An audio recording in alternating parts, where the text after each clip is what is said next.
नमस्कार, स्वागत है आपका परीक्षा कैंपस के ऑनलाइन प्लेटफॉर्म पर। हमारा जो टीजीटी पीजीटी का प्रैक्टिस सेट चल रहा है उसमें आज यह चौथा प्रैक्टिस सेट है। इसके पहले वाले प्रैक्टिस सेट में आपने महाराज छत्रपति शिवाजी के विषय में पढ़ा था और उसके पहले आपने ईस्ट इंडिया कंपनी और प्रांतीय राजवंशों के विषय में पढ़ा था। यानी जो हमारा अभी शुरुआती टॉपिक है ईस्ट इंडिया कंपनी यानी यूरोपियों का भारत में आगमन तथा उस समय के जितने भी प्रांत हैं उनके साथ उनके ईस्ट इंडिया कंपनी या फिर अंग्रेजों या फिर यूरोपीय कंपनियों के कैसे संबंध रहे हैं उसके विषय में रहा है। आज हमारे जो प्रांत हैं अवध, मैसूर और पंजाब प्रांत के शासकों, जिसमें पंजाब के शासक राजा रणजीत सिंह हैं, से संबंधित महत्वपूर्ण प्रश्नों को देखेंगे जो आपकी परीक्षाओं में अक्सर पूछे जाते हैं। तो आइए अपनी इस महत्वपूर्ण प्रैक्टिस सेट की शुरुआत करते हैं। देखते हैं कौन कौन से ऐसे महत्वपूर्ण प्रश्न हैं जो आपकी परीक्षाओं में आए हुए हैं या फिर आ सकते हैं। आज का हमारा पहला प्रश्न है, अवध में स्वायत्त राज्य की स्थापना किसने की? हमारे ऑप्शन है ए सआदत खान बुरहान उल मुल्क, बी सिराजुद्दौला, सी आसफ जहां, डी बहादुर शाह। तो अवध की अगर हम बात करते हैं तो अवध में स्वायत्त राज्य की स्थापना 1722 ईस्वी में 1722 ईस्वी में सआदत खान बुरहान उल मुल्क ने की थी और इन्होंने जो अवध की राजधानी है फैजाबाद को बनाया। ठीक, फैजाबाद को राजधानी बनाया। एक प्रश्न इसमें पूछता है कि लखनऊ को राजधानी किसने बनाया? ठीक, तो लखनऊ को राजधानी की अगर हम बात करते हैं आसफ उद्दौला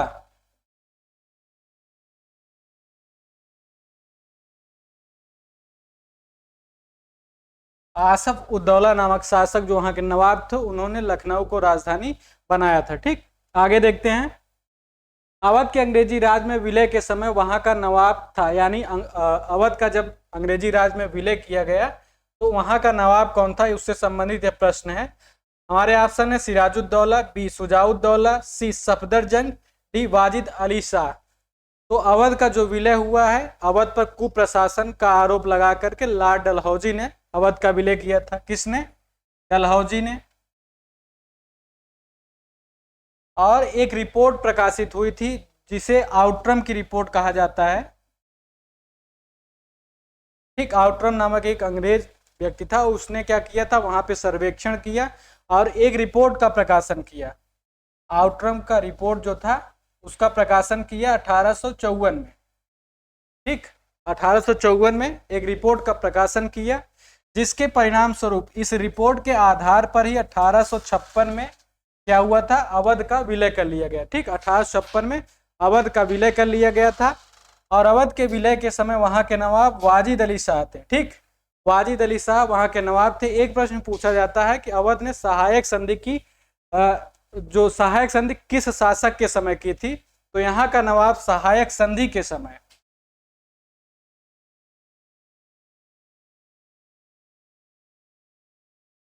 सआदत अली खान थे। कौन था? नवाब थे सआदत अली खान।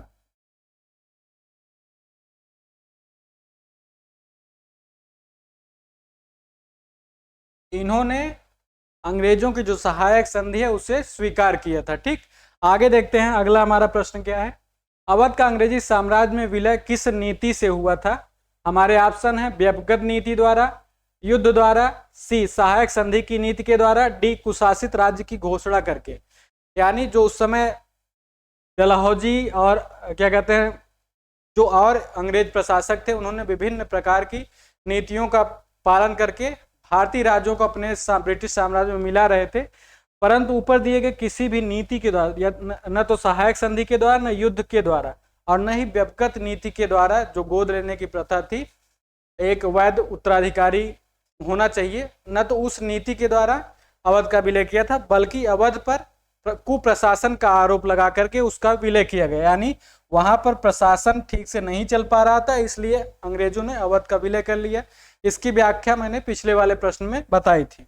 आगे देखते हैं, निम्नलिखित में से कौन अवध का अंतिम नवाब था? हमारे ऑप्शन है ए सआदत अली, बी नासिरुद्दीन, सी नासिरुद्दौला, डी वाजिद अली शाह। तो अवध का जो अंतिम नवाब हैं वो थे वाजिद अली शाह। ठीक, वाजिद अली शाह अवध के अंतिम नवाब थे। बहुत ही महत्वपूर्ण प्रश्न है, यह अक्सर परीक्षा में पूछा जाता है। आगे देखते हैं, दीवान का पद अवध राज्य में किस परिवार के पास रहा, यानी ऐसा कौन सा परिवार है जो पूरे साम्राज्य में क्या कहते हैं दीवान के पद पर उसी परिवार के सदस्यों की नियुक्ति होती थी। ऑप्शन है मेदिनी राय एक राजपूत, बी नीलकंठ नागर नामक एक गुजराती ब्राह्मण, सी नवल राय एक कायस्थ, डी आत्माराम एक पंजाबी खत्री। तो अवध में जो दीवान का पद था वह अधिकांश टाइम तक नीलकंठ नागर नामक एक गुजराती ब्राह्मण थे। इन्हीं के परिवार में जो है दीवान के पद से लोग नियुक्त किए जाते थे। आगे देखते हैं, मोहम्मद शाह ने 1748 में सफदरजंग को किस पद पर नियुक्त किया। हमारे ऑप्शन है साम्राज्य का वजीर, बी अवध का सूबेदार, सी मीर बख्शी, डी सूबा बिहार का दीवान। तो मोहम्मद शाह की अगर बात करते हैं मुगल बादशाह था, इन्होंने क्या किया था 1748 में सफदरजंग जो कि अवध के नवाब थे इनको मुगल साम्राज्य का वजीर बनाया था। ठीक, मुगल साम्राज्य का वजीर 1748 में बनाया था किसने, मोहम्मद शाह ने। किसको, सफदरजंग को। बहुत ही महत्वपूर्ण प्रश्न है, अक्सर परीक्षा में पूछा जाता है। आगे देखते हैं, 1765 की इलाहाबाद की संधि किनके मध्य हुई थी। हमारे ऑप्शन है Robert Clive, Shah Alam, Balwant Singh, B Robert Clive, Mir Jafar, Shujauddaula, C Mir Qasim, Robert Clive, Najmuddaula, D Shah Alam, Robert Clive, Shujauddaula. तो इसमें जो सही उत्तर होगा, इलाहाबाद की जो संधि हुई है शाह आलम, रॉबर्ट क्लाइव एवं शुजाउद्दौला के मध्य हुई थी। अब इसमें दो संधियां हुई थी, एक 12 अगस्त 1765, एक 16 अगस्त 1765 को। जो 12 अगस्त 1765 को संधि हुई है उसे इलाहाबाद की पहली संधि कहा जाता है। उसमें क्या प्रावधान थे, इलाहाबाद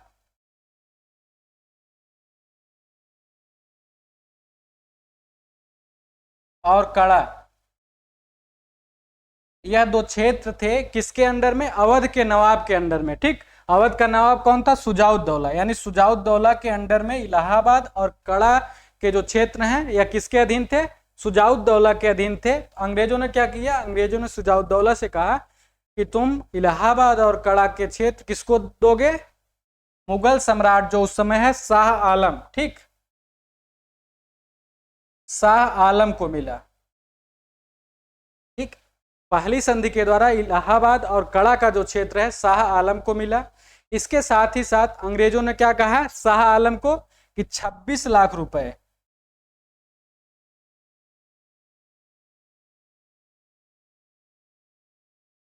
ठीक 26 लाख रुपए वार्षिक पेंशन दिया जाएगा। किसको, जो मुगल बादशाह है उनको दिया जाएगा। ये तो मिला किसको, शाह आलम को। क्या क्या मिला, इलाहाबाद और कड़ा का क्षेत्र मिला, दूसरा 26 लाख रुपए वार्षिक इनको पैसा मिलता था। अब यह भी तो कुछ देंगे ना अंग्रेजों को, तभी तो संधि होगी। तो शाह आलम ने क्या दिया अंग्रेजों को, इन्होंने कहा बंगाल, बिहार और उड़ीसा, यहां का दीवानी का अधिकार जो है, राजस्व वसूली का अधिकार किसको मिल गया, शाह आलम ने अंग्रेजों को दे दिया, यानी रॉबर्ट क्लाइव को दे दिया। ठीक, अब जो दूसरी संधि हो रही है शुजाउद्दौला के बीच में, वह कब हो रही है, 16 अगस्त को। उसमें क्या हुआ, अब शुजाउद्दौला को अंग्रेजों ने कहा कि हमने युद्ध किया है, क्षति हुई है हमें, तो 50 लाख रुपए हमें देना पड़ेगा। यानी शुजाउद्दौला ने अंग्रेजों को 50 लाख रुपए युद्ध की क्षति के रूप में दिया, युद्ध क्षति के रूप में। ठीक, शुजाउद्दौला ने 50 लाख रुपए युद्ध की क्षति के रूप में दिया। इसके साथ ही क्या दिया था, जो मैंने पहले बताया था, कड़ा और इलाहाबाद का क्षेत्र मुगल बादशाह को मिल गया। ठीक, दो जगह इसको हानि हुई। आगे देखते हैं, निम्नलिखित में से रणजीत सिंह किस मिसल से संबंधित थे। पहला है अहलुवालिया, बी सिंधिया वालिया, सी सुकर चकिया, डी रामगढ़िया। तो जो रणजीत सिंह है वह सुकर चकिया मिसल के थे। ठीक, सुकर चकिया मिसल के थे। इनका अगर जन्म की बात करते हैं, जन्म वैसे पूछा नहीं जाता, फिर भी हो सकता है कभी मैच करवाने वाला जो प्रश्न पूछा जाता है नेट में या टीजीटी में, तो उससे मैच करने के लिए आ जाए। तो इनका जन्म हुआ था 13 नवंबर 1780 को, 13 नवंबर 1780 को। इनके पिता का नाम, पिता कौन थे? महासिंह। ठीक, महासिंह इनके पिता थे। आगे देखते हैं, शाह शुजा एवं रणजीत सिंह के साथ अंग्रेजों की त्रिपक्षीय संधि किस वर्ष संपन्न हुई? शाह शुजा कहाँ का शासक है? अफगानिस्तान का शासक है। अफगानिस्तान का शासक रणजीत सिंह और अंग्रेजों के मध्य एक त्रिपक्षीय संधि होती है। अब पूछा है कब हुआ है, तो हमारे ऑप्शन है 1838 में, बी 1840 में, सी 1818 में, डी 1836 में। तो जो त्रिपक्षीय संधि, कई बार ऐसा प्रश्न पूछता है, सिर्फ इतना ही प्रश्न पूछ लेता है कि त्रिपक्षीय संधि किस वर्ष हुई, तो सही उत्तर होगा 1838 में। अंग्रेजों, शाह शुजा जो अफगानिस्तान का अमीर है और राजा रणजीत सिंह के मध्य संधि हुई थी। अब इस संधि में कौन कौन शामिल था? अंग्रेजों की तरफ से लॉर्ड ऑकलैंड, ठीक, अंग्रेजों की तरफ से लॉर्ड ऑकलैंड सम्मिलित हुए थे। अब संधि क्या थी कि जो उस समय अफगानिस्तान का अमीर दोस्त मोहम्मद था। कौन था? दोस्त मोहम्मद।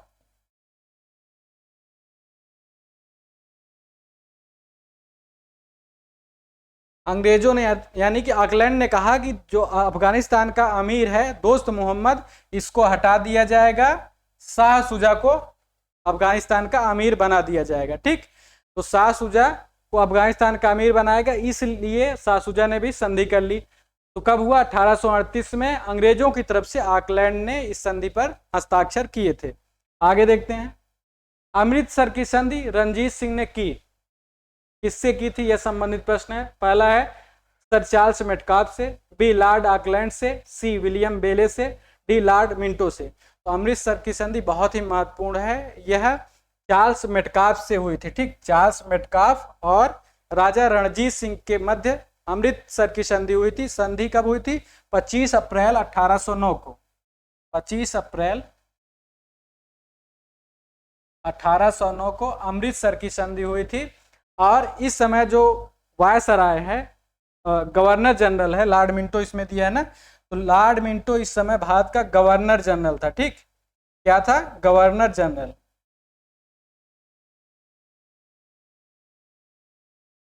संधि पर मतलब अमृतसर की संधि पर हस्ताक्षर किसके हुए या फिर किसके मध्य संधि हुई है? तो चार्ल्स मेटकाफ के बीच हुई है। परंतु यह पूछ सकता है कि जो अमृतसर की संधि है उस समय गवर्नर जनरल कौन था? तो लॉर्ड मिंटो प्रथम, लॉर्ड मिंटो प्रथम उस समय गवर्नर जनरल थे। ठीक, आगे देखते हैं, किस भारतीय शासक ने अपने अधिकारियों एवं सिपाहियों को वेतन देने के लिए महादारी पद्धति को अपनाया?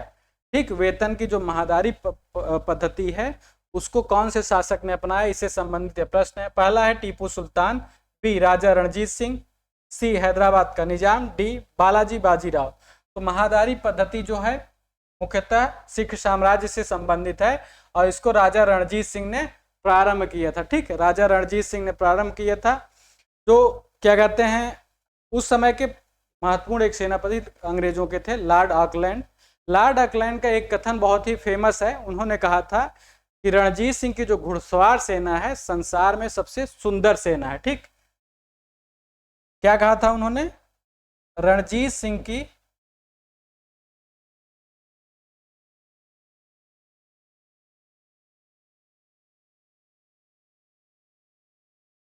घुड़सवार सेना संसार की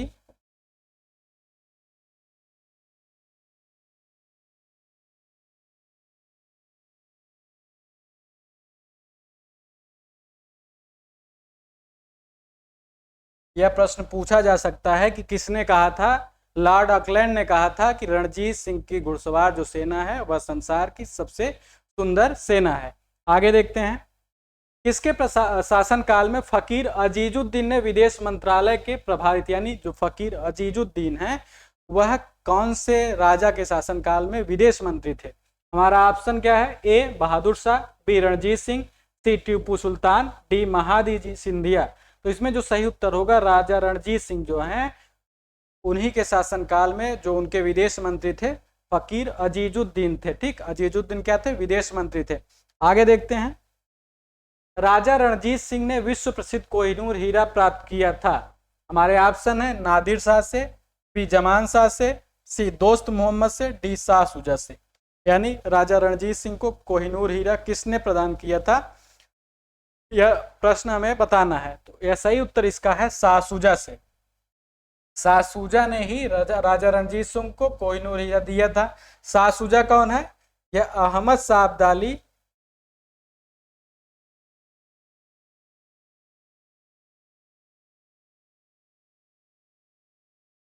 का पौत्र है, ठीक, पौत्र यानी नाती है। अहमद शाह अब्दाली का यह नाती है। अहमद शाह अब्दाली ने इसके पहला जो प्रैक्टिस सेट है मैंने उसमें बताया था कि भारत पर इसने 7 आक्रमण किए थे। पहला आक्रमण 1748 में पंजाब पर किया था। आगे देखते हैं। 1822 में महाराजा रणजीत सिंह की आदर्श सेना में फ्रांसीसी सैन्य टुकड़ी फौज एक खास का गठन किसने किया।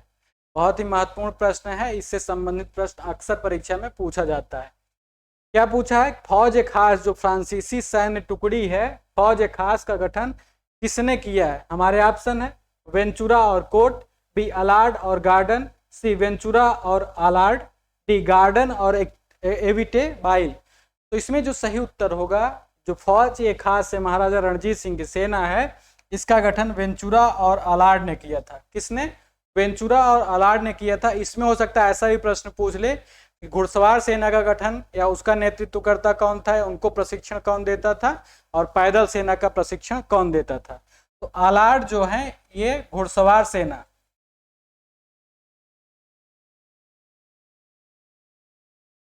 घुड़सवार सेना को प्रशिक्षण देते थे, ठीक।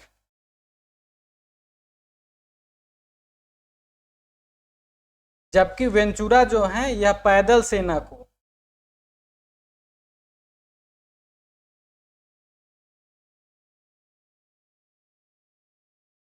ठीक, पैदल सेना को प्रशिक्षण कौन दे रहे हैं, वेंचुरा।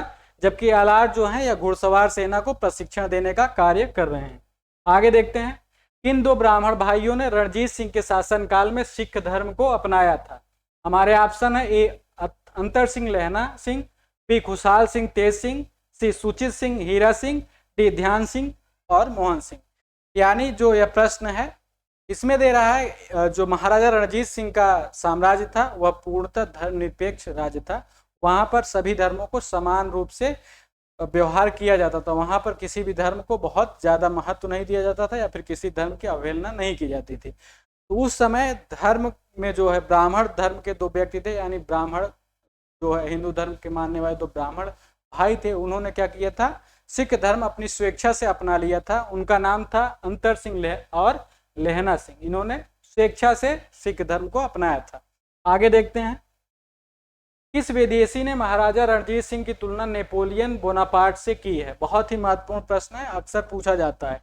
प्रश्न हमारे ऑप्शन है लेपेन ग्रिफिन, बी विक्टर जैक्वेमांट, सी कोर्ट, डी उपर्युक्त में से कोई नहीं।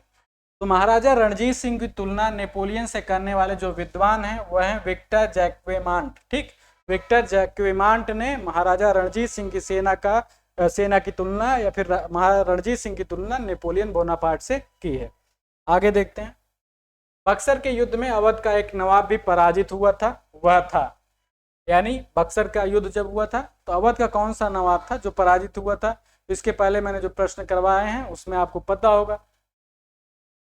पहला ऑप्शन है अमीरुद्दौला, बी सुजाउद्दौला, सी अमीनुद्दौला, डी वसीउद्दौला। तो इसमें जो सही उत्तर है सुजाउद्दौला बक्सर के युद्ध में पराजित होने वाला अवध का नवाब था। बक्सर का युद्ध हुआ कब था, तो 22 अक्टूबर 1764 को। कब, 22 अक्टूबर 1764 को हुआ था। अब और कौन कौन इसमें भाग लिया था, एक तो आपको पता हो गया सुजाउद्दौला, इसके साथ में बंगाल का नवाब मीर कासिम और जो मुगल बादशाह उस समय थे शाह आलम द्वितीय, इन्होंने भाग लिया था, ठीक। आगे देखते हैं। पोर्टोनोवा में निम्नलिखित में से कौन पराजित हुआ था। ए निजाम, बी हैदर अली, सी टीपू सुल्तान, डी पेशवा बाजीराव प्रथम। तो इसमें हमारा जो सही उत्तर होगा, पोर्टोनोवा का जो युद्ध हुआ था उसमें हैदर अली पराजित हुए थे। कौन, हैदर अली पराजित हुए थे, ठीक। हैदर अली पराजित हुए थे। पोर्टोनोवा का युद्ध हो सकता है प्रश्न पूछ ले कि कौन से युद्ध में हुआ था, तो जो द्वितीय आंग्ल मैसूर युद्ध हुआ था, द्वितीय आंग्ल मैसूर युद्ध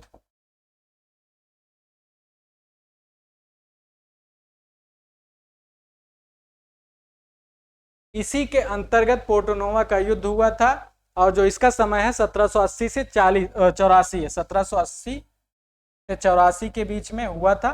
तो इसी में पोर्टोनोवा का युद्ध भी हुआ था 1781 में। ठीक, अब इसमें क्या हुआ था, पराजित किसने किया, यह बहुत ही महत्वपूर्ण प्रश्न है, अक्सर परीक्षा में पूछा जाता है। तो उस समय हैदर अली को सर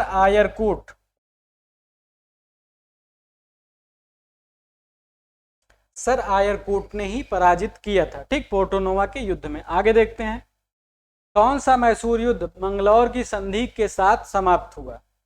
अब मैंने कल जब बताया था कि अब प्रश्न ऐसे नहीं पूछे जाते हैं कि द्वितीय आंग्ल मैसूर या तृतीय आंग्ल मैसूर कब हुआ था, उसका समय नहीं पूछा जाता है। अब कैसे प्रश्न पूछे जा रहे हैं, उसके जो आंग्ल मैसूर युद्ध हुए हैं उसके अंतर्गत जो युद्ध हुए हैं उससे संबंधित प्रश्न पूछा जाता है, या फिर कौन सी संधि उसमें हुई है, ऐसे प्रश्न पूछे जाते हैं। हमारे ऑप्शन है ए प्रथम क्या कहते हैं आंग्ल मैसूर युद्ध, तृतीय आंग्ल मैसूर युद्ध, सी चतुर्थ आंग्ल मैसूर युद्ध, डी द्वितीय आंग्ल मैसूर युद्ध।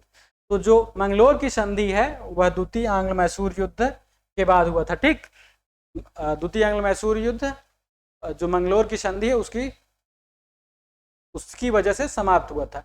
अब एक प्रश्न पूछ सकता है कि इस समय गवर्नर जनरल कौन था। ठीक, द्वितीय आंग्ल मैसूर युद्ध या फिर मंगलोर की संधि के समय गवर्नर जनरल की अगर हम बात करते हैं तो वारेन हेस्टिंग्स,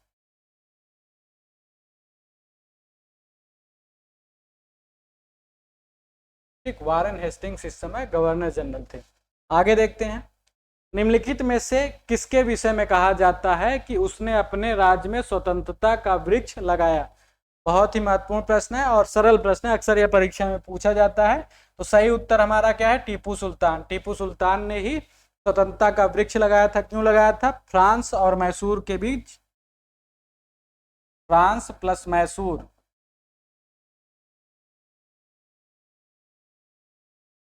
मित्रता संधि हुई थी। ठीक, यानी फ्रांस और मैसूर जो है आपस में मित्र हैं, इसी के उपलक्ष्य में उसने क्या किया था, स्वतंत्रता का वृक्ष लगाया था। कहां पर, श्रीरंगपट्टनम जो है उसकी राजधानी है। ठीक, और इसके साथ ही टीपू सुल्तान ने ही श्रीरंगपट्टनम को राजधानी भी बनाया था। ठीक, और जैकोबिन दल की सदस्यता भी ग्रहण की थी। आगे देखते हैं, निम्नांकित में से मद्रास का वह गवर्नर कौन था जिसने टीपू सुल्तान से मंगलौर की संधि की थी। हमारे ऑप्शन है A Lord Harris, B Lord Hamilton, C Lord Macartney, D Lord Stephenson. तो इसमें जो सही उत्तर होगा, मंगलौर की जो संधि हुई है टीपू सुल्तान और लॉर्ड मैकार्टनी के बीच हुई थी। ठीक, किसके बीच में, टीपू सुल्तान और लॉर्ड मैकार्टनी के बीच में हुई थी। आगे देखते हैं, अब पूरब का साम्राज्य हमारे कदमों में है, लॉर्ड वेलेजली का यह कथन किस आंग्ल मैसूर युद्ध से संबंधित है। बहुत ही महत्वपूर्ण प्रश्न है, कई बार यह सिर्फ कथन ही पूछ लेता है कि पूरब का साम्राज्य हमारे कदमों में है, यह कथन किसका है। अब इसमें क्या है कि वेलेजली ने यह कथन कौन से मैसूर युद्ध में कहा था। तो पहला ऑप्शन है प्रथम आंग्ल मैसूर युद्ध, द्वितीय आंग्ल मैसूर युद्ध, तृतीय या चतुर्थ आंग्ल मैसूर युद्ध। तो इसमें जो सही उत्तर होगा, चतुर्थ आंग्ल मैसूर युद्ध के समय ही लॉर्ड वेलेजली ने, जब टीपू सुल्तान पराजित हुए थे चतुर्थ आंग्ल मैसूर युद्ध में, उसी समय लॉर्ड वेलेजली ने कहा था कि पूरब का साम्राज्य अब हमारे कदमों में है। और एक चीज ध्यान में रखिएगा, एक कथन और पूछता है कि किसने कहा था, या फिर यह किसका कथन है कि हमने अपने मित्रों को शक्तिशाली नहीं होने दिया और साथ ही अपने शत्रुओं को भी कमजोर कर दिया। तो यह कथन जो है बहुत ही प्रसिद्ध है, लॉर्ड कॉर्नवालिस का कथन है। ठीक, यह भी पूछा जाता है कि लॉर्ड कॉर्नवालिस ने क्या कहा था। तो यह जो है कब कहा गया था, तृतीय आंग्ल मैसूर युद्ध के समय कहा गया था। ठीक, आगे देखते हैं, चतुर्थ आंग्ल मैसूर युद्ध का तत्कालिक कारण क्या था। हमारे ऑप्शन है ए टीपू द्वारा दरबार से अंग्रेजी रेजिडेंट हटा दिया जाना, बी टीपू का फ्रांसीसियों से गठबंधन, सी अंग्रेजों की मैसूर हड़पने की तीव्र इच्छा, डी टीपू द्वारा अंग्रेजों की अधीनता स्वीकार करना, तो स्वीकार न करना। तो इसमें जो सही उत्तर है डी ऑप्शन हमारा सही है। 1799 में क्या होता है, सहायक संधि के लिए वेलेजली ने प्रस्ताव भेजा टीपू सुल्तान के पास कि आप सहायक संधि स्वीकार कर लो, जिसको टीपू सुल्तान ने मना कर दिया। इसी की वजह से 1799 में ही क्या होता है, वेलेजली ने फिर से आक्रमण कर दिया और चतुर्थ आंग्ल मैसूर युद्ध की शुरुआत हो जाती है। आगे देखते हैं, निम्नलिखित में से किसने टीपू सुल्तान के विरुद्ध निजाम एवं मराठों के साथ त्रिपक्षीय संधि संपन्न की? हमारे ऑप्शन है Lord Cornwallis, B Lord Wellesley, C Warren Hastings, D John Shore. प्रश्न क्या है कि टीपू सुल्तान के विरुद्ध में निजाम और मराठों के साथ जो संधि हुई है, त्रिपक्षीय संधि हुई है, किसने किया था? तो इसमें जो सही उत्तर है लॉर्ड कॉर्नवालिस ने ही निजाम को मिलाया अपनी तरफ, हैदराबाद के निजाम को, और मराठों को अपनी तरफ मिला करके क्या किया, एक गुट बनाया और टीपू सुल्तान के विरुद्ध आक्रमण किया। आगे देखते हैं, भारत में यूरोपीय शक्तियों के प्रवेश के संदर्भ में निम्न में से कौन सा कथन सही नहीं है? पहला क्या है, पुर्तगालियों ने 1499 में गोवा पर कब्जा कर लिया। बी, अंग्रेजों ने अपना पहला कारखाना दक्षिण भारत में मछलीपट्टनम में स्थापित किया। सी, पूर्वी भारत में अंग्रेजी कंपनी ने 1633 में उड़ीसा में पहला कारखाना खोला। डी, डुप्ले के नेतृत्व में फ्रांसीसियों ने 1746 में मद्रास पर कब्जा कर लिया। तो इसमें जो सही उत्तर है, मतलब कौन सा कथन सही नहीं है, वह हमें देखना है। तो पुर्तगालियों ने 1499 में गोवा पे कब्जा कर लिया, यही कथन सही नहीं है। ठीक, हमारा ऑप्शन ए सही है। गोवा पर कब्जा 1510 में हुआ था। ठीक, 1510 में हुआ था। आगे देखते हैं, निम्नलिखित में से कौन भारत आने वाला यात्री पुर्तगाल देश का नहीं था? यानी जो ऑप्शन दिया गया, एक चीज ध्यान में रखिएगा, जो उस समय यात्री आए हैं उससे भी प्रश्न पूछा जाता है अक्सर कि किस देश के रहने वाले थे। ठीक, तो हमारे ऑप्शन क्या है, दुआर्टे बारबोसा, बी डोमिंगो पायस, सी पीटर मुंडी, डी फर्नाओ नूनीस। तो इसमें जो सही उत्तर है, पीटर मुंडी जो है वह पुर्तगाल का नहीं बल्कि एक ब्रिटिश नागरिक था। ब्रिटिश नागरिक या ब्रिटिश व्यापारी था। अब इससे संबंधित एक तथ्य और भी है कि इसने जो चीन से चाय है मंगाई जाती, चीन से चाय का जो व्यापार होता था, तो सबसे पहले उसका विवरण, उसको चखने का विवरण पीटर मुंडी ने ही दिया था। ठीक, यानी पीटर मुंडी ने चीन की जो चाय है उसको चख करके उसका वर्णन किया था।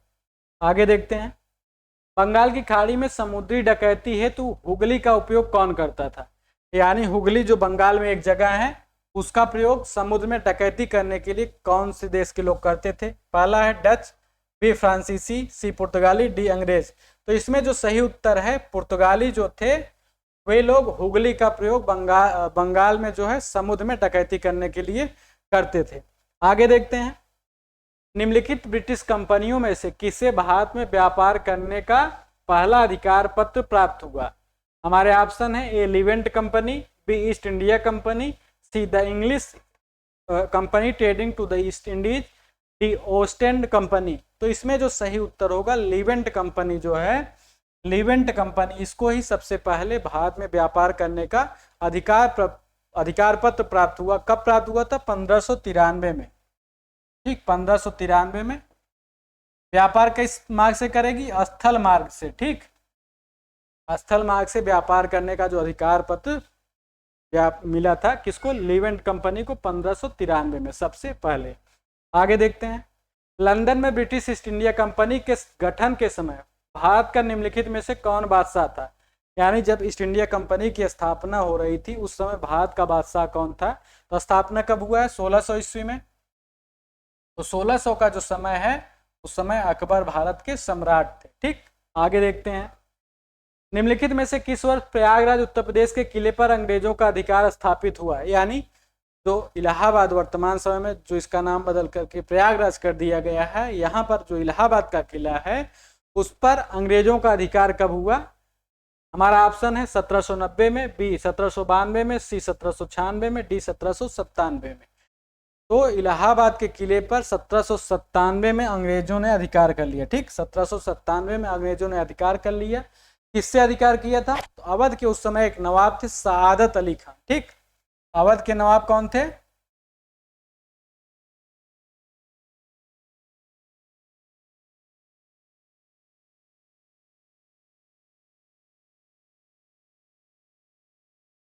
ठीक, सआदत अली से इलाहाबाद का किला ले लिया था 1797 में। किसने? ब्रिटिश ईस्ट इंडिया कंपनी ने। कमेंट बॉक्स में बताइएगा आप कि इलाहाबाद किले की स्थापना किसने की थी।